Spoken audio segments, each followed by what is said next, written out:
When we study self-control, we know it's like a muscle. It gets stronger when it gets flexed, but it gets weaker if it's not used.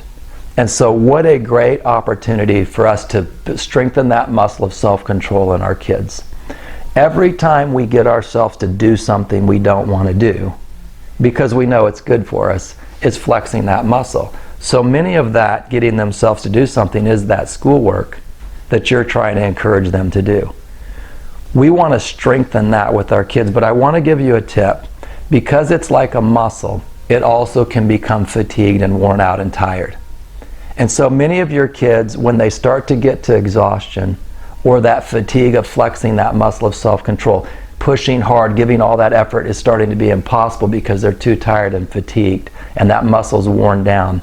We want you to recognize when they need to pause. But what we really want to do is start to teach the child to recognize when they need to pause.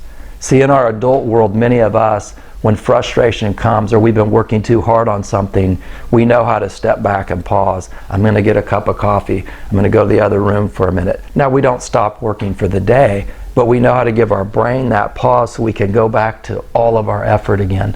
What I want you to work with with your child is helping them recognize when they need to pause, to go stretch, to do something for a moment so they then can come back and give all that effort for that goal.